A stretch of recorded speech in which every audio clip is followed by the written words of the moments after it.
For the sake of this discussion, we should have this clear divide between Chinese and Russian propaganda and how they act in Romania. In our findings, even if people do recognize that there are some Chinese influences, it's mostly the Russian influence that we take into account. This is because to the best of our detection abilities, Chinese propaganda seems to be more in your face, more overt, and it's mostly centered towards their own country. For example, the whole, or perhaps their most famous product from last year, in how they dealt with the pandemic very swiftly. And then because the situation was so good internally, they started helping other countries as well. This can be perceived as a self-centered type of propaganda that aims to first and foremost praise their own government and its successes.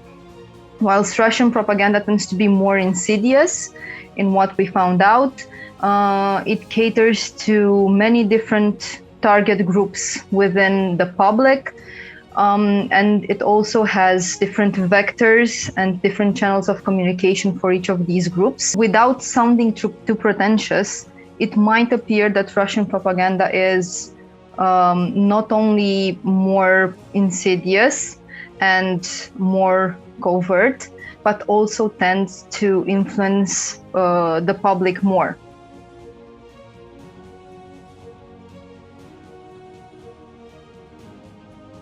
One of the questions was related to how people perceive countries on one hand and their leaders on the other. And there was a clear divide, at least in Romania's case, on how people perceived Russia on one hand and how they perceive Vladimir Putin on the other. It's rather hard to explain, but he is the personification of this ideal country-centered man in his prime, totally dedicated to saving his country, and it's something that people tend to relate to, but not necessarily with Russia as a whole.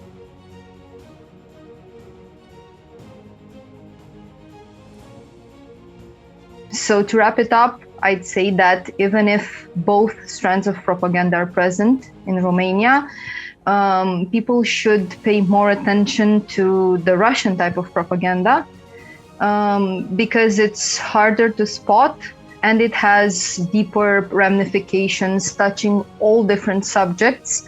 It also tends to spread through many different channels. And it touches on subjects, or it has such a plethora of subjects that it's impossible not to find something that anybody could relate to within their list of topics.